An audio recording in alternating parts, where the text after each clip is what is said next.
이 새벽을 주님과 2부 돌아왔습니다. 이 시간에는 드림교회 이성현 목사님의 말씀 보내드립니다. 오늘은 요한복음 18장 1절에서 11절까지의 말씀을 본문으로 예수님의 길, 우리들의 길이란 제목의 말씀 전해주시겠습니다. 그 6월절기에 2만 50만 마리의 양을 잡아서 피를 흘려서 하나님께 제사를 드렸는데, 그때 희생 제물이 된 양의 피가 예루살렘 도성 하수도에 흘러 기드론 시내로 흘러 들어갔다고 합니다. 그러니 예수님께서 제자들과 함께 이 기드론 시내를 건너가셨다는 것은 6월절 어린 양으로 죄를 대속하는 그리스도이심을 상징하는 의미이기도 합니다. 2절에 있는 말씀을 보면 그곳에 동산이 있는데 제자들과 함께 들어가시니라. 그곳은 가끔 예수께서 제자들과 모이시는 곳이므로 예수를 파는 유다도 그곳을 알았다라고 했습니다. 다른 복음서에 보면 이 그곳이라고 하는 곳이 바로 겟셋마네 동산을 말합니다. 그 동산에서 예수님은 제자들과 함께 기도하길 원하셨고, 그래서 예수님은 땀이 피가 되도록 기도하셨다고 했습니다. 그렇기 때문에 첫째로 예수님이 가셨던 길은 바로 기도하는 길이었습니다. 6월절 만찬을 제자들과 함께 하신 후에 제자들에게 유언과 같은 말씀을 남기시고는 십자가의 길을 가시기 전에 예수님은 기도하러 전에도 제자들과 함께 와보셨던 그 기도하던 이 겟셋마네 동산을 찾으신 겁니다. 오늘 본문인 요한복음에서는 그 예수님께서 기도하신 기록이 자세히 나오지는 않지만 다른 복음서에 보면 아주 자세하게 기록하고 있습니다. 마태복음 14장에 보면 이렇게 기록하고 있습니다. 예수님께서는 십자가를 지고 온 인류를 위해 죽어야 하는 그 중대한 문제를 두고 기도하시기 위해서 감람산으로 가십니다. 감람산 기슭 겟셋마네 동산은 예수님이 평소에 늘 기도하셨던 장소였습니다. 그곳에 가서 예수님은 우선 8명의 제자들에게 이렇게 말씀하십니다. 나의 기도할 동안에 너희는 여기 앉아 있으라. 그리고 특별히 세 제자 베드로와 야고보와 요한을 데리고 따로 기도하러 가셨습니다. 평소와는 다르게 이 세 제자들에게 기도하기를 부탁하십니다. 여러분, 마가복음 14장 33절로 34절에 있는 말씀을 우리 다 같이 한번 읽어보겠습니다. 시작. 베드로와 야고보와 요한을 데리고 갈새 심히 놀라며 슬퍼하사 말씀하시되 내 마음이 심히 고민하여 죽게 되었으니 너희는 여기 머물러 깨어있으라 하시고. 여기에 보면 심이라고 하는 단어가 2번씩이나 반복이 되고 있는 것을 알 수가 있습니다. 심히 놀라시며 슬퍼하사, 그리고 심히 고민하여 죽게 되었다고 기록하고 있습니다. 이렇게 2번씩이나 반복하고 있는 것은 그 당시 예수님의 마음이 그만큼 절박하다고 하는 마음을 나타내는 것입니다. 여기 나오는 심히 고민하여 라고 하는 말의 본래 의미는 심히 압도되었다고 하는 뜻입니다. 고난의 십자가를 져야 하는 생각이 너무 강하게 예수님을 압박해왔던 겁니다. 이 생각에 짓눌려 버린 겁니다. 너무 압도되어서 다른 것을 생각할 여유도 없었다는 것입니다. 우리 생각에는 감당하기 어려운 큰 일을 당하거나 삶의 문제 앞에 서면 누구나 기도할 것 같지만 아닙니다. 대부분의 사람들은 한숨을 쉬고 고민은 하지만 기도는 잘 안 합니다. 예수님의 제자들도 마찬가지였습니다. 예수님께서 제자들과 함께 기도하자고 했는데 아마 제자들도 예수님의 죽음이 다가왔다는 사실을 알았던 것 같습니다. 그들도 예수님처럼 슬퍼하고 고민했습니다. 그런데 그런 상황 속에서 제자들이 기도했습니까? 안 했습니다. 그들은 슬픔으로 인해 그냥 잠들었다고 그랬습니다. 마음은 슬펐지만 기도는 못했습니다. 그런데 예수님은 그런 상황 속에서도 기도로 모든 문제를 풀어나가십니다. 이 말씀은 온 힘을 다해 기도하는 예수님과 깊은 잠에 빠져있는 제자들의 모습으로 비교가 됩니다. 그러므로 오늘 우리는 우리들의 자신의 모습을 돌봐야 합니다. 나는 정말 기도하는 사람인가? 아니면 그냥 고민하는 사람인가? 그냥 고민하고 괴로워하는 것과 기도하는 것은 다릅니다. 마음으로 생각하는 것과 하나님 앞에 나아가 무릎을 꿇는 것은 다른 것입니다. 저는 여러분들이 기도하는 사람들이 되시기를 바랍니다. 그렇다면 예수님께서 어떻게 기도하셨습니까? 본문에 보면 예수님은 제자들에게 기도 부탁하신 후에 자신은 좀 더 나가서 땅에 엎드려 그리고 할 수만 있다면 이때까지 이때가 자기에게서 지나가기를 구하셨습니다. 그래서 말하기를 아빠 아버지여 아버지께서는 모든 것이 가능하오니 이 잔을 내게서 옮기시옵소서. 그러나 나의 원대로 마옵시고 아버지의 원대로 하옵소서. 성경에서는 예수님이 그냥 몇 마디 기도하신 것처럼 기록이 됐지만 사실 예수님의 기도는 온 힘을 다해서 드렸던 간절한 기도였습니다. 특히 예수님께서 기도하셨던 장소가 겟세마네 동산이라고 했는데 여기 겟세마네라고 하는 단어가 아랍어로 기름 짜는 기계다라는 뜻입니다. 아마도 예수님께서 몸에서 기름을 짜내듯이 기도하는 모습과 잘 연결되어서 그 의미를 더하는 것 같습니다. 누가복음에 보면 땅에 엎드려 기도하는 예수님의 모습을 자세히 보니까 이마에서 땀이 흘러서 땅바닥에 떨어졌는데 핏방울 같이 됐다고 기록이 됐습니다. 예수님은 그렇게 온 힘을 다해 기름을 짜듯이 그렇게 통곡하며 기도하셨습니다. 우리는 겟세마네 동산에서 기도하는 예수님에게서 기도의 중요한 부분을 배울 수가 있습니다. 무엇보다도 먼저 우리는 예수님께서 하나님을 아빠, 아버지라고 부르면서 기도했다고 하는 사실을 주목해야 합니다. 여러분, 이 36절에 있는 말씀을 우리 다 같이 한번 읽어보겠습니다. 시작. 이르시되 아빠, 아버지여 아버지께는 모든 것이 가능하오니 이 잔을 내게서 옮기시옵소서. 그러나 나의 원대로 마옵시고 아버지의 원대로 하옵소서 하시고. 여기에 나오는 아빠라고 하는 이 단어는 예수님의 기도의 중요한 비밀입니다. 우리가 알다시피 아빠라고 하는 말은 아버지를 친근하게 부르는 말입니다. 예수님은 지금 하나님 아버지를 아빠, 아버지라고 부르고 있습니다. 그런데 여러분 한번 생각해 보시길 바랍니다. 예수님에게 있어서 하나님은 어떤 아버지입니까? 하늘의 보좌를 버리고 사람의 몸을 입고 이 땅에 내려가게 하셨고 더군다나 33살의 젊은 나이에 죽으라고 요구했던 아버지이십니다. 그것도 가장 처참한 형벌인 십자가에 못 박혀 죽으라고 한 아버지입니다. 자기의 죄도 아니고 온 인류의 죄를 지고 대신 죽으라고 하신 아버지입니다. 채찍에 맞고 침뱉음을 당하고 뺨을 맞는 수치를 당하는데 가만히 계셨던 아버지입니다. 그런데 그 아버지는 능력이 없는 아버지가 아닙니다. 전능하신 분이시고 천지를 만물로 말씀으로 창조하신 아버지십니다. 마음만 먹으면 무슨 일이든지 할 수 있는 그런 아버지십니다. 그런 아버지가 아들을 위해 아무것도 안 하시고 계십니다. 맨살을 다 드러내고 수치와 조롱을 당하도록 가만히 계신 아버지십니다. 그런 하나님을 지금 예수님은 아빠, 아버지라고 부르고 있습니다. 아빠, 아버지여 아버지께는 모든 것이 가능하오니 이 잔을 내게서 옮기시옵소서. 그러나 나의 원대로 마옵시고 아버지의 원대로 하옵소서. 예수님은 이 중요한 순간에 숨 막히는 순간에 하나님을 아빠라고 부르십니다. 저는 제 육신의 아버지를 아빠라고 불러본 적이 한 번도 없습니다. 그런데 지난번 영성훈련 아카데미에 가서 제 자식과의 관계를 돌아보면서 혼자 침묵하며 기도하고 있는데 갑자기 옛날 저의 모습을 보게 됐습니다. 제 아버님이 제가 초등학교 3학년 때 혼자 미국으로 유학을 가셨어요. 그런데 한 번은 담임 선생님 옆에서 지나가는데 그 선생님의 여러분 남자들이 바르는 이 포마드 있잖아요. 머리기름. 그 머리기름 냄새를 우연히 맡게 되었는데 갑자기 아버지가 보고 싶더라고요. 왜냐하면 그 선생님의 포마드가 우리 아버지가 사용하셨던 포마드와 같은 거였었어요. 아버지가 보고 싶고 그리워서 화장실에 들어가서 서럽게 운 적이 있습니다.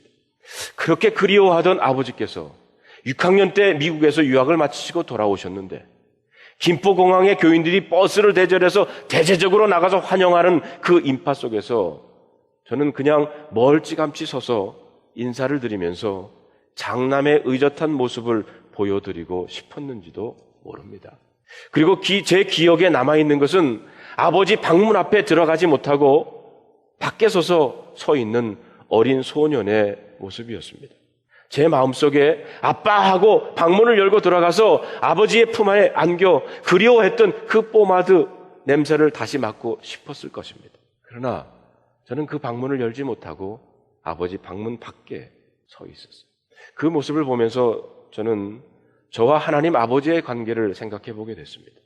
나는 나의 의젓한 모습을 보여주기 위해서, 이제는 좀 컸다고 내가 할 수 있다고 그 하는 교만함 때문에, 아니면 방문을 열어도 아버지는 계시지 않을 것이야 라고 하는 내 생각에 아버지의 방문을 열지 못하고 있는 것은 아닌가 하는 생각을 해보게 됐습니다. 그러면서 제 마음에 하나님의 음성처럼 들리길, 아버지는 오늘도 내가 방문을 열고 들어오기를 기다리고 계시다는 겁니다. 사랑하는 성도 여러분, 우리 하나님 아버지는 여러분들로 하여금 그 방문을 열고 들어오기를 원하시고 기다리고 계십니다.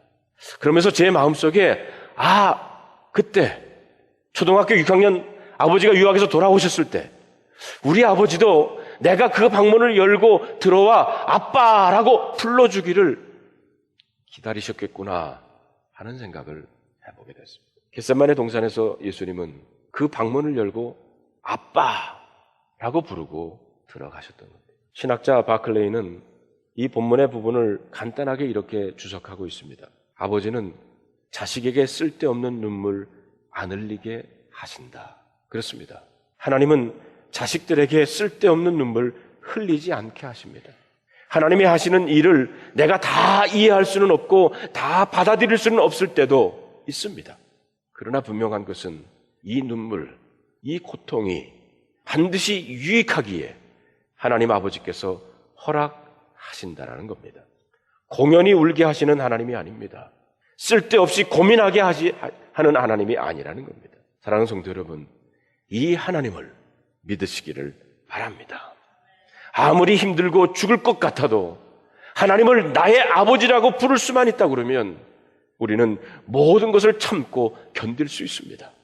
하나님이 우리 아버지시고 우리 자신이 하나님의 자녀라는 사실이 명확하다면 우리는 믿음으로 순종할 수 있으리라 믿습니다.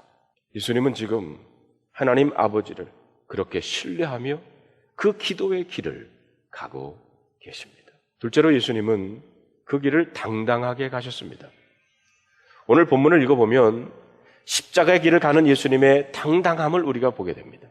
예수님께서는 마치 이 시간을 기다렸다는 듯이 십자가의 길을 가셨습니다.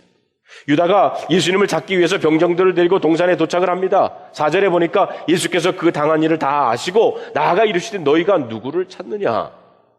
예수님이 먼저 당당하게 자기를 잡으러 다가오는 무리들을 나가서 만나십니다. 5절과 6절에 보면 대답하되 나사렛 예수라 하거늘 이르시되 내가 그니라 하시니라. 그를 파는 유다도 그들과 함께 섰더라. 예수께서 그들에게 내가 그니라 하실 때에 그들이 물러가서 땅에 엎드려졌다고 했습니다. 병정들이 누가 나사렛 예수인지를 물었을 때 내가 바로 예수라고 대답하시자 그 말씀의 권세 앞에 병정들이 쓰러졌다는 겁니다. 7절과 8절에 보니까 이에 다시 누구를 찾느냐고 물으시는데 그들이 말하되 나사렛 예수라 하거늘 예수께서 대답하시되 너희에게 내가 그니라 하였으니 나를 찾거든 이 사람들이 가는 것은 용납하라 하셨다고 그랬어요. 누구를 찾느냐? 내가 그니라. 여러분, 내가 그니라 3번이나 5절, 6절, 8절에 예수님께서 말씀하고 있습니다. 이 상황을 보면 이 병정들이 예수님을 붙잡아 가는 것인지 아니면 호위해 가는 것인지 혼동이 될 정도입니다. 성도 여러분, 어떻게 예수님이 이렇게 당당하실 수가 있습니까? 그것은 예수님께서 앞에 기도하신 모습 속에서 우리가 알 수 있듯이 그분은 내가 누구인 것을 분명히 아셨던 분입니다. 하나님을 아빠라고 부를 수 있는 하나님의 아들이었습니다.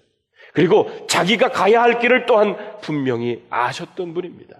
다시 말하면 그분은 삶의 목적을 확실히 알고 계셨습니다.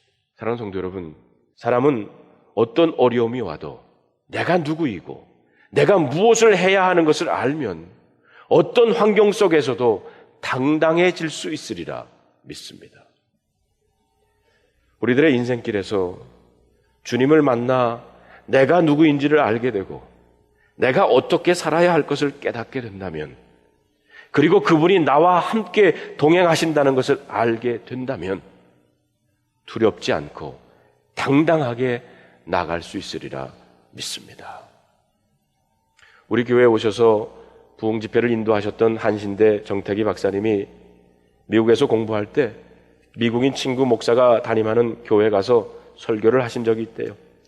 그래서 그 교회 입구에 들어갔는데 청소하는 한 사람과 마주쳤답니다. 40대로 보이는 그분이 청소하는 모습이 얼마나 신바람이 났는지 이분이 혼자 춤을 추듯이 걸레질을 하고 청소에 아주 열중을 하고 있더래요. 그래서 친구 목사를 만나서 그 사람을 칭찬을 했답니다. 자네 참 좋은 관리 집사를 두었네. 누구? 현관에서 청소하는 그분은 관리 집사가 아니야. 마우서 박사님이라고 노벨 물리학상을 받으신 분으로 세계 물리학의 대가요 대학 총장을 지내신 분이시지. 우리 교회에서 지난 40년간 장로로 수고하시다가 이제는 은퇴하셨는데 40대가 아니라 올해 81살이야. 81세의 노인이 그렇게 젊어 보일 수 있을까? 걸레를 들고 신바람나게 청소할 수 있을까라는 의문이 들더랍니다. 그분은 40대 예수님을 만나는 체험을 했다고 해요. 내 안에 예수님이 살아계십니다 라는 고백으로 살아가셨다는 거예요. 교수요 총장이요 노벨상을 받은 그가 예수 영접하고 나서 교회에서 하는 일은 교회를 쓸고 닦는 봉사였습니다. 40년을 한결같이 즐거운 마음으로 교회를 섬겼다는 것. 나의 인생의 길에서 예수님을 만나면 인생은 비로소 의미를 찾고 당당한 삶을 살아갈 수 있다는 것입니다. 지난 주간에 저희 창립 35주년 행사로 목회 비전 나눔의 시간을 가졌습니다.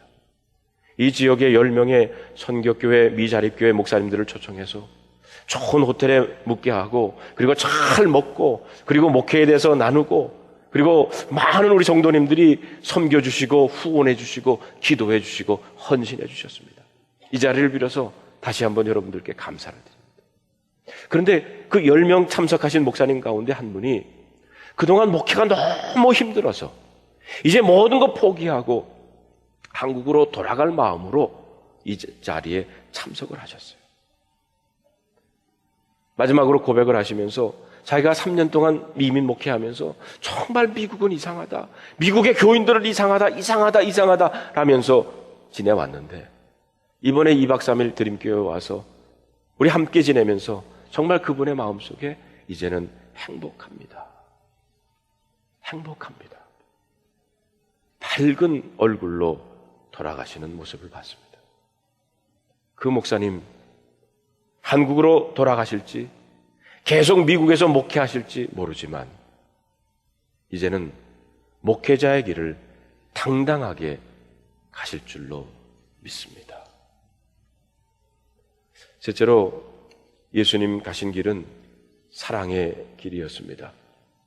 오늘 8절에 있는 말씀을 보니까 예수께서 대답하시되 너희에게 내가 그니라 하였으니 나를 찾거든 이 사람들이 가는 것을 용납하라 하셨습니다. 무슨 말입니까? 자, 이제 나를 잡았으니 내 제자들은 놔주라는 겁니다. 끝까지 제자들을 걱정하셨어요. 9절에 있는 말씀 우리 다 같이 한번 읽어보겠습니다. 시작. 이는 아버지께서 내게 주신 자 중에서 하나도 잃지 아니하였사옵나이다 하신 말씀을 응하게 하려 함이로라. 예수님은 예수님의 사람은 끝까지 책임지신다는 말씀입니다. 여러분 6월절에 대한 기사가 요한복음 13장에서 시작이 됩니다. 그 13장 1절에 보면 6월절 전에 예수께서 자기가 세상을 떠나 아버지께로 돌아가실 때가 이른 줄을 아시고 세상에 있는 자기 사람들을 사랑하시되 끝까지 사랑하셨다라고 했습니다. 예수님은 이렇게 사랑의 길을 가셨습니다. 여러분 사랑의 길이란 뭡니까? 여러 가지로 표현할 수 있지만 며칠 전에 하나님의 부르심을 받은 최인호 작가가 쓴 상도라고 하는 책에 보면 동양 최고의 장사꾼 임상옥의 상도의 결론은 진정한 성공은 나눔에 있고 참다운 성취는 버림에 있다고 했습니다. 여러분 우리들이 지난 여름에 내 생의 마지막 한 달 캠페인을 통해서 정말 우리들이 후회하지 않는 삶을 살기 위해서는 나누고 담대히 떠나라고 하는 결론이었습니다. 그리고 얼마 전에 이 성만찬에 대해서 제가 말씀을 나누면서 그 성만찬 예문에 예수님께서 떡을 들어 축사하시고 떼어 나누어 주셨다고 그랬어요. 그것은 바로 예수님께서 구세주로 보내주셨고, 그리고 십자가에 달려서 온 여러분과 저를 위해서 그의 몸이 찢기셔가지고 우리를 위해서 나누어 주셨다는 의미입니다. 그 의미가 바로 우리 드림교회를 35년 전에 세워주시고 지난 35년을 하나님께서 축복해 주셨습니다. 이제 우리 자신을 떼어서 이웃과 나누어 주기를 원하신다는 겁니다. 이번 35주년 비전 집회에 김정호 목사님께서 오셔서 마지막 시간에 우리 교회에게 두 가지 비전을 주셨습니다. 첫째가 사람을 사랑으로 살리는 교회가 되라는 겁니다. 그리고 둘째가 우리 드림교회의 이름처럼 들여서 나누는 교회가 되라는 것입니다. 이혜인 수녀님이 쓰신 엉겅퀴의 기도라고 하는 그 기도문에 보니까 그 오늘의 말씀을 잘 요약을 하고 있습니다. 이렇습니다. 제가 필요한 곳이면 어디든지 가겠습니다. 누구에게든지 가서 벗이 되겠습니다. 참을성 있는 기다림과 절제 있는 다스림과 가시 속에서도 꽃을 피워낸 큰 기쁨을 님께 드리겠습니다. 불길을 지닌 사랑 속에서만 물 같은 삶의 노래를 부를 수 있음을 내게 처음으로 가르쳐준 당신. 모든 걸 당신께 맡기면서도 때로는 불안했고 저 자신의 무게를 감당하기 어려울 때도 많았습니다. 일상의 잔잔한 평화와 고운 질서를 거부하고 달아나고 싶던 저의 보랏빛 반란이 너무도 길었음을 용서하십시오.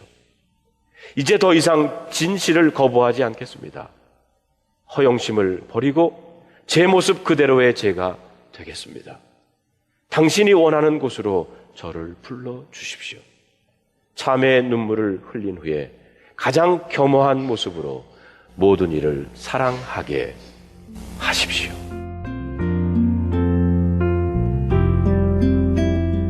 지금까지 드림교회 이성현 목사님께서 예수님의 길, 우리들의 길이란 제목의 말씀 전해주셨습니다. 드림교회는 1305 이스트 콜로라도 블루바드 파사데나에 위치하고 있습니다. 신앙상담이나 교회에 대해서 좀 더 자세히 알기 원하시는 분은 전화 626-793-0880 626지역 793-0880 드림교회로 연락 주시기 바랍니다.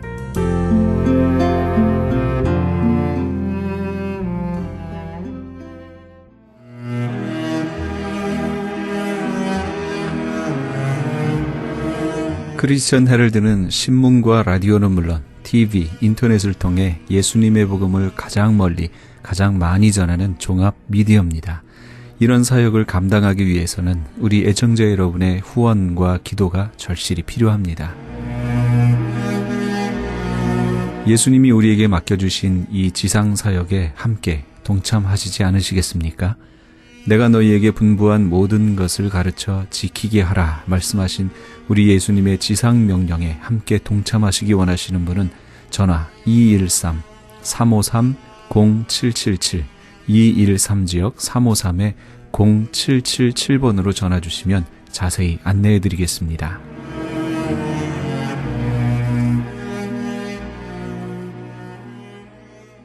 지금 여러분께서는 AM 1650과 인터넷을 통해 미 전역과 전 세계에서, 하와이에서는 AM 1540으로 방송되는 크리스천 헤럴드의 이 새벽을 주님과 2부 함께하고 계십니다. 방송 시간과 설교 편성표는 크리스천 헤럴드 신문 주간 편성표나 홈페이지 cheheraldus.com에서 확인하실 수 있습니다. 계속해서 프레이즈 교회 주일 예배 말씀을 보내드립니다. 오늘은 마태복음 9장 35절에서 38절까지의 말씀을 본문으로 배재명 선교사님의 민망히 여기시니 란 제목의 말씀 전해주시겠습니다. 예수께서 모든 도시와 마을에 두루 다니사 그들의 해당에서 가르치시며 천국 복음을 전파하시며 모든 병과 약한 것을 고치시니라 라고 이야기를 하고 있습니다. 그래서 예수님께서 이 땅 가운데 사역하는 가운데서 예수님의 3종 사역이라고 그래요. 가르치시고 천국 복음을 전파하시고 약한 것을 고치시는 이 일들을 감당하지 않는데, 그 감당하는 가운데서 예수님이 가졌던 마음이 바로 민망한 마음, 창자가 끊어진 듯한 아픔을 가지고 그들을 대하셨다는 것을 볼 수가 있습니다. 오늘 우리가 현 시대를 살아가고 있는 우리들도 마찬가지예요. 많은 사람들이 우리를 보고 뭐라고 그러죠? 예수 믿는 사람, 크리스찬이라고 얘기를 해요. 그러면은 예수님이 그 하였던 그 사역들을 그대로 우리가 물려받아서 똑같이 행할 수 있는 사람들이 되어야 돼요. 행할 수 있는 사람. 그런데 여러분들은 사는 삶 가운데서 예수 그리스도 복음 안에 들어온 사람 말고 바깥에 있는 사람들을 향하여서 여러분들의 마음은 어떤 마음을 가지고 있죠? 진짜 예수님이 가졌던 그 민망한 마음들을 가지고 계세요? 천국 나 혼자만 가면 땡입니까? 그렇지 않잖아요. 천국은요, 정원이 없어요. 몇 명 데드라인 정해놓은 게 없어요. 천국 문은 다 열렸어요. 누구나 다 와도 예수 그리스도를 나의 주인이라고 고백만 하면 다 들어갈 수 있는 것이에요. 그런데 내가 가진 구세주가 되신 그 예수 그리스도를 내 입을 통하여서, 내 삶을 통하여서 예수 그리스도가 증거되어지지 않는다면 여러분들은 직무유기하는 거예요. 여러분 주위에 한번 보십시오. 여러분들 주위에 뭐 안 믿는 아버님이 있을 수도 있고, 어머님이 있을 수도 있고, 조카가 있을 수도 있고, 삼촌이 있을 수도 있고, 이모가 있을 수도 있는데, 그들의 결론이 예수 그리스도를 믿지 않고 죽는다면은 지옥 가는 일이 뻔한데, 그렇잖아요. 지옥 가는 일이 뻔한데, 그걸 보고 수수방관하고 팔짱을 끼고 지켜보시고 계시겠습니까? 그거는 나중에 하나님 앞에 여러분들이 설 때 하나님께서 엄청난 책망하실 거예요. 네 옆에 있었던 그 사람 어떻게 했냐? 복음 전했냐? 라고 물으실 때 여러분들 어떻게 대답하시겠습니까? 아니다라고. 그야말로 예수님이 가졌던 그 창자가 끊어지던 아픔을 가지시고 그를 향해서 예수 그리스도의 복음을 전할 수 있는 여러분들의 삶이 되셔야 돼요. 그렇지 않으면은 마지막 날에 주님 앞에 섰을 때 선교사들도 마찬가지야. 너 가서 몇 명 전도하고 뭐 교회를 어떻게 세웠냐? 너 뭐 했냐? 이거 안 물으실 것 같아요. 너 세상 사는 삶 가운데서 나 얼마나 사랑하고 나를 네 입술을 통해서 얼마나 전파되어서 내가 전한 그 복음을 통해서 얼마나 많은 사람들이 주님의 품으로 돌아왔느냐? 이거에 관심이 있어요. 내가 이 세상 가운데서 뭐 벤츠를 탔냐? 맨션, 큰 맨션에 살았냐? 뭐 풀장을 가진 뭐 어떤 대저택에 살았냐? 주님 절대로 그런 거 안 물으시고. 너 세상 살 때. 네 사는 삶 가운데서 얼마나 나를 사랑하고 주위에 많은 사람들에게 예수 그리스도의 구속의 사랑을 전파하면서 복음을 전했냐? 이거 분명히 물으실 것 같아요. 그거 마지막 날에 계산할 때 여러분들 주님 앞에 섰을 때 내가 뭐라고 얘기할 것인가를 이 땅 가운데서 준비하셔야 돼요. 복음 전하는 일에 최선을 다할 수 있어야 돼요. 이게 바로 오늘 읽은 본문의 말씀의 내용이에요. 민망히 여기는 마음. 예수 그리스도의 복음 이외에 소외된 영혼들을 바라보면서 눈물을 뿌리면서 창자가 끊어졌다는 아픔을 가지고 그를 위하여 부여잡고 기도하고 눈물을 뿌리며 기도하며 복음을 전하는 일을 열심히 감당할 수 있어야 돼요. 그 일을 감당함에 있어서 내가 그 하나님의 나라의 군사로 세워진 사람이, 군사로 세워지신 우리 모든 그리스도인들이 멍청하면 안 되죠. 그죠? 멍청하면 안 돼요. 남을 가르치려고 하면 내가 배워야 되죠. 내가 내용을 확실히 알아야 남을 가르칠 수 있는 거예요. 그러니까 제일 좋은 공부는 보니까요. 저도 공부를 굉장히 싫어하는데 우리 정대철 목사님은 우리 학교 다닐 때 학생회장 하셨어요. 학생회장도 하시고 장학금도 받으시고 공부도 잘 하셨어요. 근데 저는 아니거든요. 아닌데 남을 가르칠 수 있으려면 똑똑하고 열심히 배워야 돼요. 내가 알아야 딴 사람들을 가르칠 수 있잖아요. 그렇잖아요. 근데 여러분들도 천국 복음에 대해서 성경에 하나님께서 우리들을 향해서 뭐라고 말씀하시는가를 정확하게 배우십시오. 읽으십시오. 습득하십시오. 그래야 많은 사람들에게 예수 그리스도가 누구인가를 소개도 하고 또 잘못되어진 길을 가는 사람들에게 정확하게 천국에 대한 부분들을 소개할 수 있잖아요. 그죠? 아무쪼록 이후로 여러분들의 삶의 인생의 여정에 지표가 되는 내비게이션은 성경 말씀이고 성경 말씀의 내용이 무엇인가를 정확하게 깨달아서 하나님의 말씀을 전할 수 있는 여러분들의 삶이 되어야 되십니다.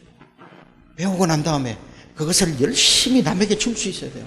옛날 우리 한국 속담에 배워서 남주나 이렇게 이야기를 하시잖아요. 그런데 우리 속담이 잘못되었다고 봐요.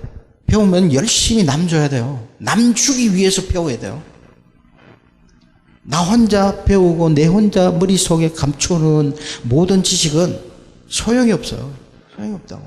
내가 배우고 습득한 모든 지식은 남에게 전해줘야 그게 효과가 있는 겁니다. 여러분들의 입술을 통해서 내가 배운 모든 것들에 대해서 열심히 남주면서 사는 여러분들의 삶이 되시길 바랍니다. 이것이 바로 복음을 전파하는 일이에요. 지금 저기 뒤에 계신 우리 필리핀 선교사님도 지금 25년 동안 필리핀에서 사역을 열심히 감당하는데 왜 나가실까요? 배우고 습득하고 말씀이 가르치는 그 내용을 실천하고 하기 위해서 25년 동안 가셔가지고 피와 땀 그냥 생명을 내놓고 사역을 감당하세요. 저분뿐만 아니라 이 땅에 선교사라고 부름을 못 받은 모든 사람들은 그래도 최하 선교사로 나가면은 세상에서 가질 수 있는 하기는 세상이잖아요. 그죠? 세상이 것인데 누릴 수 있는데도 불구하고 그것을 포기하고 하나님께서 명령하시니까 가는 거예요. 왜? 오늘 읽은 본문 말씀을 통해서 가르치시고 전파하기 위해서 가는 거예요. 아무쪼록 여러분들의 삶은 꼭 이렇게 아프리카를 간다든지 어디를 간다든지 외국을 가는 선교사만 선교사가 아니라 여러분들의 사는 삶 가운데서 가정에서 이웃에서 그 사회에서 모르는 예수 그리스도를 모르는 사람들에게 열심히 예수 그리스도가 누구인가를 전파하는 여러분들의 삶이 되어 주시길 바랍니다. 어제 제가 한인 프레이드 하는데 우리 정대철 목사님하고 잠깐 서서 구경을 했습니다. 1시간 반 정도 구경하는데 보니까 많은 분들이 나와서 전도를 하시더라고요. 한인 사람들이 많이 나와 있는 데서 열심히 사형리도 보고 주보도 주시고 이러면서 전도를 열심히 하더라고요. 그래, 그들이 듣든지 안 듣든지 그들이 받든지 안 받든지 내 소명은 전하는 거죠. 나머지 부분은 하나님께서 감당하셔야 돼요. 내가 이 사람을 설득을 해서 바꾸려고 생각하지 말고 우리는 그냥 선포만 하면 됩니다. 예수 그리스도가 나의 구주입니다. 예수 그리스도를 믿지 않으면 지옥입니다. 예수 그리스도를 믿으십시오. 영접하십시오. 그러면 여러분들의 삶이 달라지시고 구원을 얻을 수 있습니다라고 선포를 하십시오. 선포를 하고 나면은 이후의 일들은 누가 담당하시냐? 성령 하나님께서 담당하시는 거고. 그런 어떤 마음가짐들을 가지시고 크게 생각하지 마십시오. 내가 어디 딴 나라를 간다 이렇게 생각하지 마시고 내 주위에 있는 예수 그리스도를 모르고 죽어가고 있는 다 우리는 시한부 인생이잖아요. 저도 시한부 인생이에요. 몇 년 살지는 모르지만 시한부 인생이에요. 유한한 인생이에요. 그 시한부 앞에 다가 있는 그 삶이 복음 안에서 완성되기 위하여서 여러분들의 삶을 드리는 하나님이 기뻐하시는 삶으로 여러분들의 입술을 통해서 여러분들의 삶을 통해서 복음이 전파되어져야 된다는 것입니다. 이 일에 여러분들 최선을 다하시길 바랍니다. 그 다음에 보니까 마지막으로 예수님께서 하셨던 사역이 무엇인가 하면은 모든 병과, 그죠? 볼까요? 모든 병과 모든 것을 고치시니라라고 이야기해요. 요즘 여기 계시면 잘 모르겠지만 한국에는 제가 한 8개월 정도 있는 동안에 보니까 들리는 소식이 너무 안 좋더라고요. 너무 안 좋은 것들 중에 하나가 자살하고요. 나의 것을 얻기 위해서 남을 죽이고요. 제가 요번에 한 4, 5일 동안 충격적인 뉴스를 접한 거 여러분들도 다 보셨잖아요. 한 가족의 둘째 아들이 노름빛이나 이런 것들을 감당하기 위해서 자기 어머니와 자기 형을 죽여서 시체를 유기시킨 일들도 있잖아요. 이런 부분들이 우리가 어디가 약한 부분이죠? 마음이 다 상처받고 악해질수록 악해져서 약한 부분이에요. 이 부분이 회복되어져야 돼요. 하나님의 형상대로 회복되어지는 일들을 감당할 수 있어요. 지금 한국 사회나 미국 사회도 마찬가지니까 온 세계 모든 사회는요, 하나님의 말씀으로 영적인 부분으로 회복되어지지 않으면요, 지금 우리가 당면하는 이 모든 것들은 계속해서 지속적으로 악해질 겁니다. 더 악하면 더 악해졌지. 이것이 바로 약한 것을 고치시는 일들. 바로 이 일들을 교회가 감당할 수 있어야 돼요. 교회 아니면 소망이 없어요. 한국에는 지금 많은 사람들이 기독교에 대해서 욕을 엄청나게 하잖아요. 욕을 엄청나게 하는데 딴 사람들은 부정적으로 받아들이지만 저는 굉장히 긍정적으로 보고 있습니다. 저 사람들이 그만큼 기대를 하는데, 기대를 하고 있잖아요. 기대를 하고 있는데 기대를 벗어나니까 욕하는 거죠. 우리 세상 딴 곳은 보니까 소망이 없다. 희망도 없다. 절망밖에 없다. 마지막 보루가 교회일 것이다라고 생각하고 그 교회에 대해 기대를 거는데 교회마저도 그 일들을 감당 못하니까 욕을 먹는 거예요. 빙상의 일각이지만 나무를 보고 숲을 나무라서는 안 되지만 전체 숲 가운데서 잘못되어진 나무 몇 그루 때문에 교회 전체가 욕을 먹는 일들이 일어나고 있어요. 실질적으로 한국 사회에 노숙자 또 빈민가 소외된 사람들을 봉사하고 헌신하고 이름도 없이 빛도 없이 행하는 것이 교회입니다. 캐톨릭 안 해요. 개신교가 훨씬 그들의 삶 가운데서 깊이 들어가서 봉사하고 있어요. 그러니까 이름도 없이 빛도 없어요. 그런 것들은 들춰내지 않냐고 조그만 일들에 대해서 막 욕을 하고 삿대질하고 뭐 심지어는 개독교다 막 이런 얘기를 내놓는 것들을 볼 때 저는 굉장히 감사하게 생각합니다. 저들의 소망이 저기밖에 없구나. 우리밖에 없구나. 우리밖에 없는데 우리들이 잘못하니까 욕하는 거죠. 그 약한 것들을 고쳐가는, 영적으로 침체되고 죽어가는 그것들을 바라보면서 회복시키는 일들을 우리가 감당할 수 있어야 돼요. 영적인 부분들도 마찬가지지만 육적인 부분들에도 분명히 하나님께서 우리들에게 은사를 주셔서 치료의 강선을 바랄 수 있는 영적인 치유에 영육 간에 치유할 수 있는 은사들을 주셨어요. 우리가 아까 우리 찬양하는 가운데 젊은 애들이 환상을 보고 영육 간의 어떤 많은 은사들을 통해서 회복되어지는 일들이 일어날 수 있어야 돼요. 이 일들을 교회가 감당할 수 있어야 돼요. 열심히 우리 교회의 육체의 예장업을 통해서 나아간 사람들을 위해서 기도할 수 있어야 되고, 기도하면서도 하나님 치료해 줄 줄 믿습니다. 그러나 우리의 욕심대로 마시고 하나님의 뜻대로 하옵소서. 하나님의 이 약한 육체의 연약함을 통해서 하나님의 영광이 어떻게 나타나실 것인가 하나님 앞에 돌리십시오. 그냥 고쳐주십시오. 막 때를 쓰지 말고. 그러면 하나님께서 그렇잖아요. 우리가 아이들이 누가 큰 아이들하고 싸우면은 자기가 감당이 안 되잖아요. 그죠? 감당이 안 되니까 그럴 땐 뭐라고 그러죠? 엄마, 형, 아버지 쟤 좀 봐요. 그러면 형이나 아버지가 손 보죠. 내가 손 안 보잖아요. 그죠? 그러니까 그런 모든 부분들을 하나님 앞에 위탁을 하십시오. 하나님, 저 사람에 대해서 하나님 감당하고 책임져 주십시오. 회복시켜 주십시오. 라고 맡기십시오. 그게 바로 기도잖아요. 회복되어지는 일은 기도 이외에 딴 것이 없어. 내가 무엇을 한다라고 생각하지 마시고 그런 부분에서 하나님 앞에 전적으로 맡기고 하나님께서 어떻게 진행하시는가, 어떻게 역사하시면서 회복시키는가에 대해서 여러분들 기대하고 사십시오. 기대하고 사십시오. 그런 기대감은 없으세요? 저는 쫓겨났지만 하나님께서 저를 어떻게 인도하실 건가에 대해서 기대가 굉장히 큽니다. 굉장히 기대가 크고 하나님께서 어떻게 인도하실 것인가. 사실은 제가 쫓겨나면서 이런 유혹을 가졌어요. 신분 세탁을 하려고 생각을 했었어요. 한국에는 이렇게 브로커들을 통하면은 생년월일도 바꾸고 이름도 바꿀 수 있어요. 바꾸면은 한 2달만 있으면 그냥 들어갈 수 있어요. 들어갈 수 있는데 그런 유혹도 있더라고요, 사실은. 있는데 아니다. 좌우지간 어떤 좋은 환경이든지 나쁜 환경이든지 하나님께서 인도하셔서 나를 추방을 시켰는데 내가 하나님께서 추방을 시켰는데 내가 인위적으로 만들어서 들어가는 거는 스톱. 하나님께서 어떻게 인도하실 것인가 두고 보고 기다리자.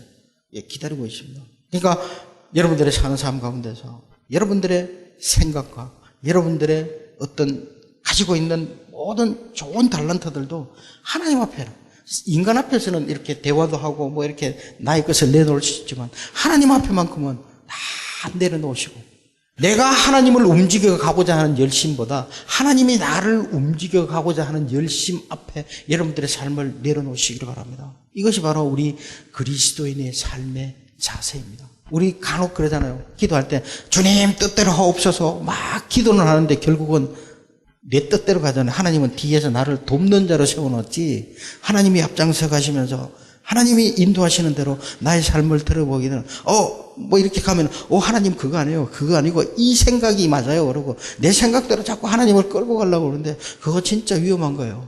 내려놓으시기 바랍니다. 하나님께서 우리들을 인도하실 때 어떻게 인도하시기를 원하시냐면은 하나님과 우리와의 관계를 요한복음 10장에 보면 뭐라고 그러죠?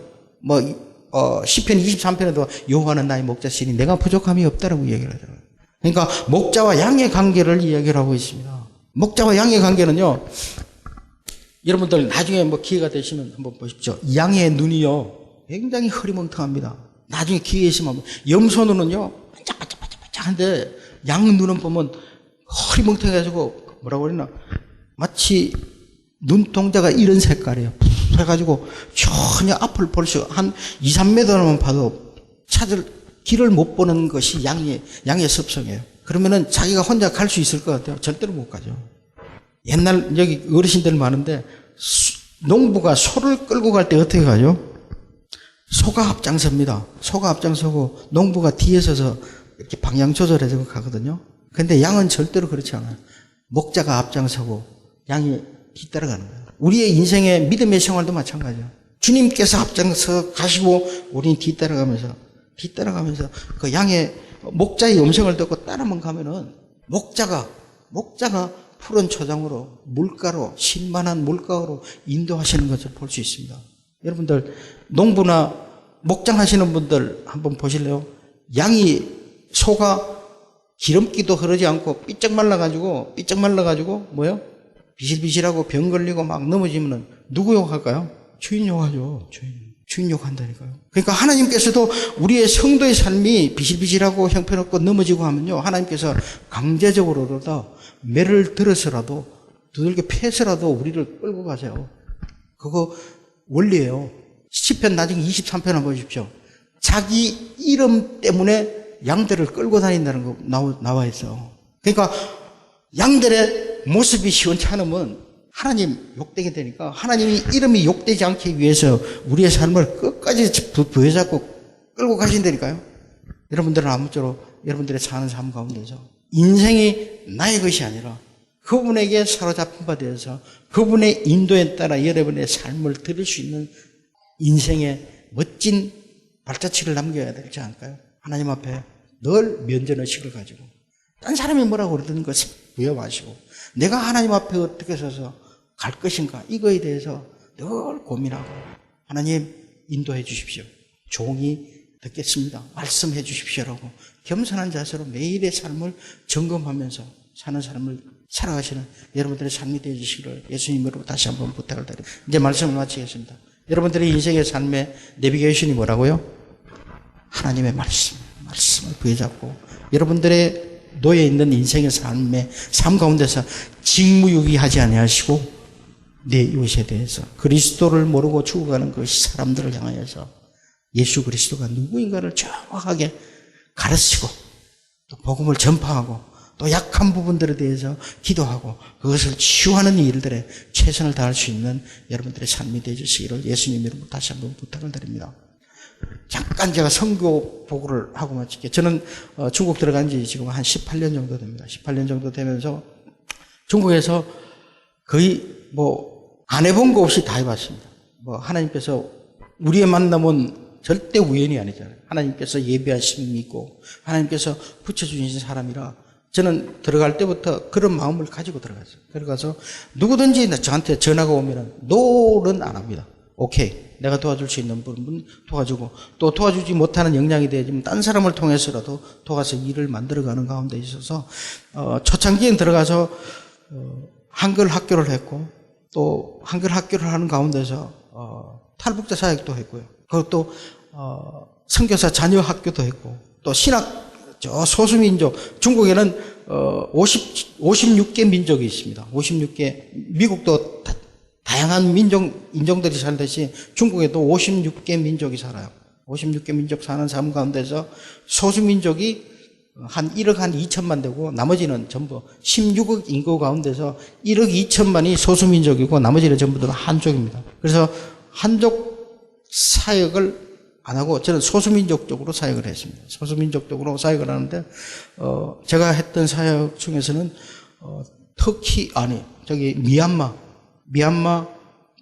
미얀마, 태국, 라오스, 골든 트라이앵글 지역 가까이에 사는 소수민족 아이들을 데려다가 신학 교육을 시키고 있고요. 농장을 하고 있고요. 저 중국에 있을 때 우리 동역자들이 저보고 부르조아라고 그러더라고요. 이제 보통 선교사님들이 오면 땅이 없어요. 저는 땅이 이제 농장을 하다 보니까 땅도 한 6,000평 가까이 있고요. 집도 따로 큰 농가주택도 큰 거 있고 또 땅도 있고 또 땅 안에 또 주택이 있고 차도 끌고 다니고 뭐 이러다 보니까 저보고 부르주아라고 그러더라고요. 이제 농담 비슷하게 하는 얘기죠. 농담, 이제 그런 부분에서, 일을 감당하고 있고, 저는 이렇게 혼자가 리더가 되는 거는 참 위험하다고 생각해요. 그래서 들어갈 때부터 팀 사역을 했어요. 팀 사역을 해서 누가 헤드다, 누가 뭐 대장, 부대장 뭐 이렇게 서열을 정하지 않고 같이 공동사역을 하다 보니까 서로 의견을 내놓고 같이 가고 뭐 이런 사역들을 감당했습니다. 감당하면서 그러니까 제가 쫓겨나와도 농장은 계속 지속적으로 돌아가니까 그렇게 만들어 놓고 지금 사역을 감당하고 있고 다시 뭐 들어갈 일을 고대하고 있습니다. 그리고 참 어제 우리 정대철 목사님하고 우리 자매 하나를 만났는데 어제 참 많이 만나는 가운데서도 감사하고 해서 눈물이 나고 어제 밤에 사실은 너무 감사하고 막 옛날 일들이 지나가면서 밤에 한잠도 못 잤어요. 너무너무 감사해서. 우리 여기 지금 탈북해가지고 넘어온 소연자매라고 있어요. 소연자매가 있는데 그 자매가 중국에 있을 때 한국으로 넘어오기 전에 같이 이제 데리고 있으면서 양육시키고 같이 진짜 딸처럼 여러 아이들 같이 데리고 있는데 어제 그 아이가 여기 와서 우리 정대철 목사님 양육받고 뭐 이렇게 해서 참 훌륭한 모습으로 성장해 있는 거 보니까 너무너무 감사하다. 너무너무 보니까 그 친구가 영어 지금 통역을 하는 것 같아요. 통역사로 일하는데 한국에서 10년 이상 영문과를 졸업하고 막 공부해낸 애보다 훨씬 발음도 좋고 훨씬 실력이 있는 모습 보면서 너무너무 감사해요. 너무너무 감사하고 보면서 하나님께서 섭리하시고 인도하시는 손길이 우리가 생각했던 것보다 훨씬 좋은 방법, 훨씬 다양한 방법으로 빠르게 인도하는 모습들을 보면서 하나님 감사합니다. 어제 밤에 잠을 이룰 수가 없었어요, 사실. 밤에 한잠도 못 잤어요.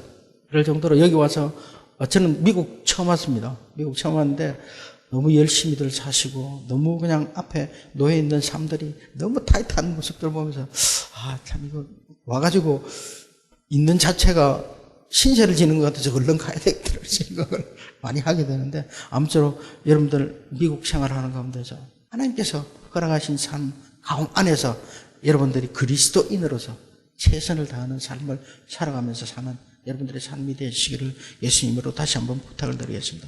우리 이 시간 잠깐 통성으로 기도하는 시간을 가졌으면 좋겠습니다. 하나님, 이 땅 가운데서 우리를 불러주셔서 그리스도인으로서 세워주셔서 천국 복음을 전하는 일에 세워주셨는데 그 일들을 내가 얼마나 감당했는가 생각하시면서 또 못했다면 하나님 저에게 힘을 주셔서 이 일들을 감당할 수 있도록 힘과 능력을 주십시오. 또 이 일들에 앞장서겠습니다라고 고백하는 그렇게 우리 잠깐 한 1, 2분 정도 기도하는 시간을 갖겠습니다.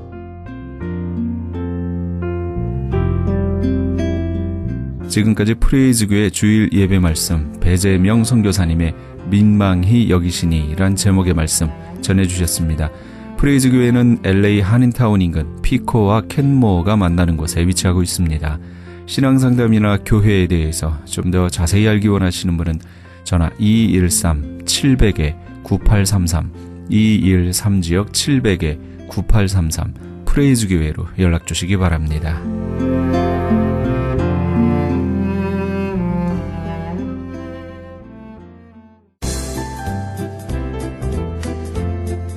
CHB 건강 칼럼. 안녕하세요. 청한의원의 김철 한의사입니다. 오늘은 중풍입니다. 많은 분들이 중풍에 많이 앓으시고 중풍이 왜 오고 도대체 어떻게 한방에서는 중풍을 다루고 중풍이 왜 좋아지는가 궁금해들 하고 계시죠? 그래서 중풍은 이제 우리가 옛 글에 보면은 이런 말이 있습니다. 중풍인 기혈영랑 뇌맥 비저혹 혈익우 뇌소치 이 뇌경의 영추라는 글에 보면은 중풍이라는 거는 기혈이 거꾸로 영란하는 것이고 뇌맥 비저 뇌에 있는 그 어떤 맥박의 흐름이 막히게 됨으로써 혈익우 뇌소치다. 혈이 바깥으로 이 뇌 바깥으로 이렇게 이게 바로 말하자면 뇌출혈이 되고요. 뇌맥 비저라는 건 뇌맥이 막힌다. 이게 오늘날에 말하자면 뇌경색이 되는 것입니다. 그렇듯 이 옛날에도 벌써 이 중풍을 두 가지로 구분을 했는데 참으로 놀라운 것은 오늘날의 중풍의 원인이 딱 두 가지가 많습니다. 그것이 하나는 뇌경색, 그래서 cerebral infarction이라고 해서 이 혈관이 막혀서 오는 이런 경우가 있고요. 또 그 다음에 뇌출혈, 히모리지로 해서 뇌출혈로 오는 경우가 있는데 이걸 벌써 2000년, 3000년 전에 이 글에서 벌써 이 중풍에 대해서 이렇게 다루고 있습니다. 그래서 혼복 이렇게 어지러서 쓰러지고 반신불수, 이 몸의 반쪽이 잘 못 쓰고 지체마목, 사지가 저리고 설건불호, 이 설이 혓바닥이 딱딱해지면서 말을 잘 못하는 그러한 표현이 있다, 이렇게 얘기를 하고 있습니다.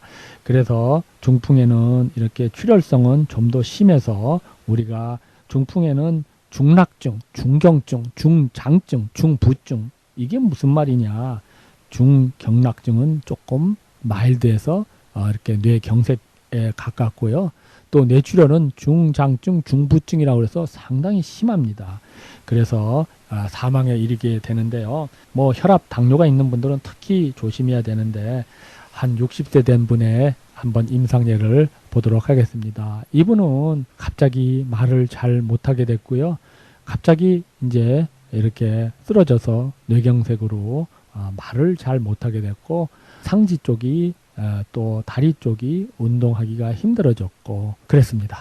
그래서 맥은 침현맥으로, 이게 뭐냐, 중풍에서 중경락증인데요. 풍담 절악, 이게 우리 한방에는 풍담이 이렇게 맥혀서 온 것이거든요. 이분이 당뇨병도 있었는데 그래서 우리가 동락 화담시키는 그런 치법을 썼습니다. 그래서 우리가 천마, 진피, 석곡, 주겨, 구둥, 또 이 창포, 백강잠, 박하, 쌍기생, 맹문동, 사과락, 이런 약을 쓴 후에 증상이 많이 개선이 됐고요. 여러 가지로 놀라운 언어의 개선도 있었고 운동도 조금씩 좋아지는 그런 좋은 결과가 있었습니다. 이 약들은 특히 담이 있는 것을 뚫어주고요. 우리 몸의 혈관을 맑게 해주고요. 우리 몸에 그런 양이 뜨는 것을 잠량시켜서 재워주는 치법을 썼기 때문에 이런 놀라운 효능이 있지 않았나.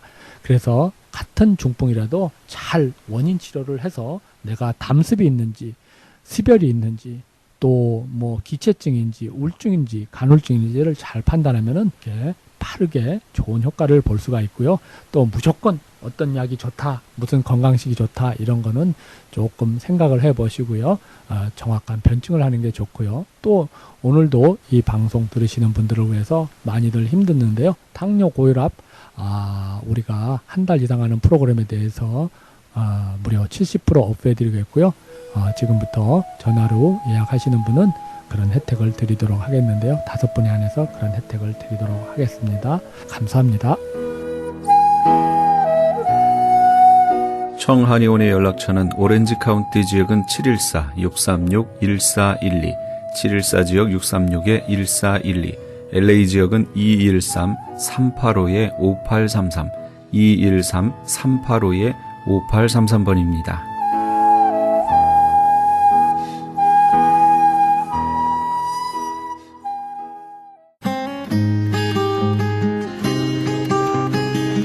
교계 게시판.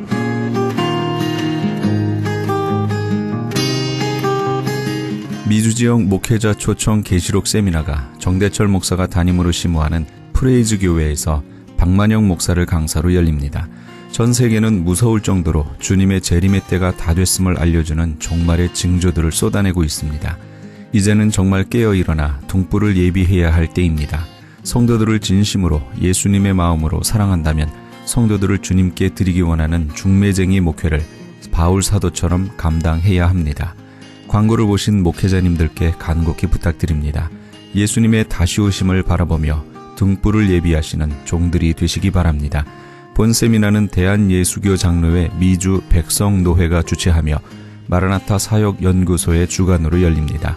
장소는 한인타운 인근 피코와 켄모어가 만나는 곳 2668 웨스트 피코 블루버드에 있는 프레이즈 교회이며 일시는 10월 14일 월요일부터 16일 수요일까지 오전 10시에서 오후 5시까지입니다. 참가 자격은 성도면 누구나 가능하며 참가비는 20불입니다. 깨어 선지자적 사명으로 주님의 다시 오심을 증거하고 주님의 길을 예비하실 주의 종들을 찾는 본 세미나에 함께 동참하시기 바랍니다. 임지석 목사가 담임하는 나성 세계로교회는 창립 10주년을 맞이하여 이를 기념하고 이종근 집사를 장로로 창립하는 예배를 드립니다. 일시는 10월 첫째 주일인 6일 오후 3시며 장소는 한인타운 3가와 하버드 남서쪽 코너에 위치한 나성 세계로교회입니다.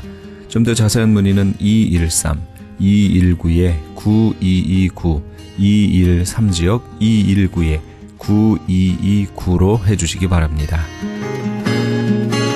최홍준 목사가 원장으로 있는 국제목양원에서는 건강한 교회 만들기 위한 컨퍼런스를 엽니다. 개 교회의 목사, 장로와 함께하는 세미나입니다.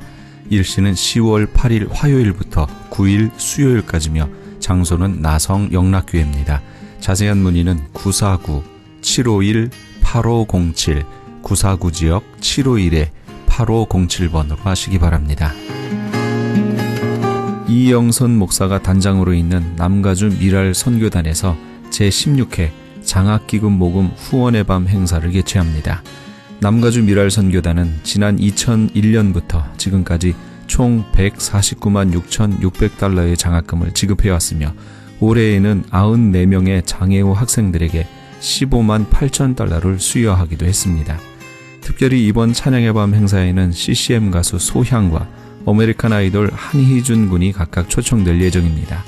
일시는 10월 25일 금요일에는 ANC 온누리교회에서, 10월 26일 토요일에는 남가주 사랑의 교회에서, 10월 27일 주일에는 베델 한인교회에서 있을 예정입니다.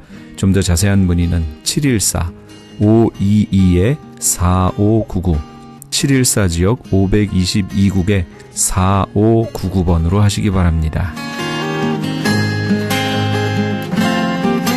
교계 게시판에 대한 좀 더 자세한 사항은 크리스찬 헤럴드 신문 교계 소식란을 참조하시기 바랍니다.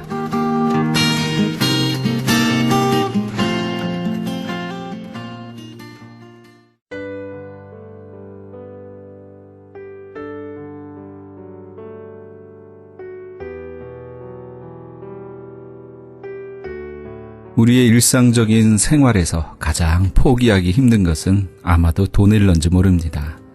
현대사회에서 돈이란 시간과 정력, 그리고 노력과 인격이 포함된 것으로 보여지기 때문이겠죠. 그러나 사람이 아무리 자기 돈에 집착해도 사실 그 가치는 불안할 뿐입니다. 무수한 장례식에 참석해봤지만 관 속에 자기 재산을 담아가는 것은 한 번도 보지 못했습니다. 성경은 재물에 대해서 분명하게 가르치고 있지요.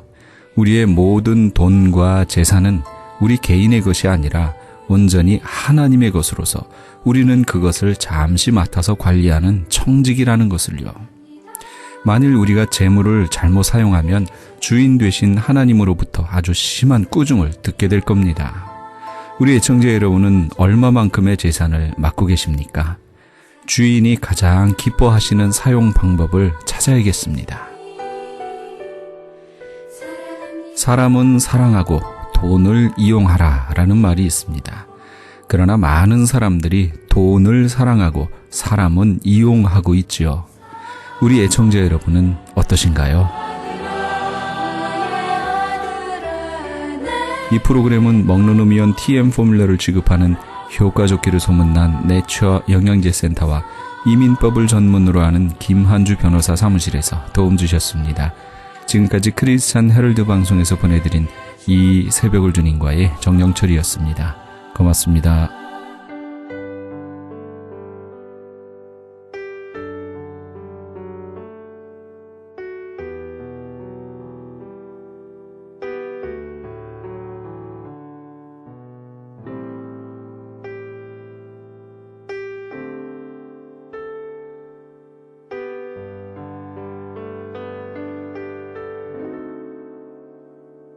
사랑합니다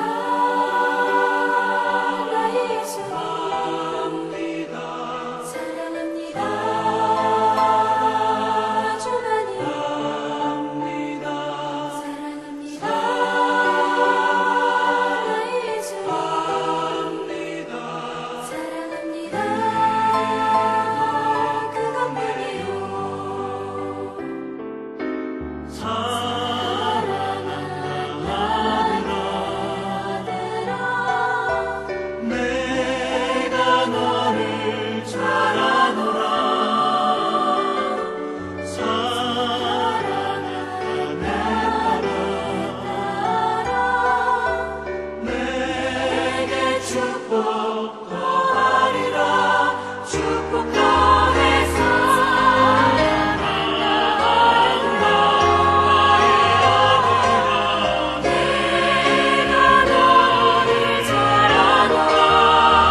주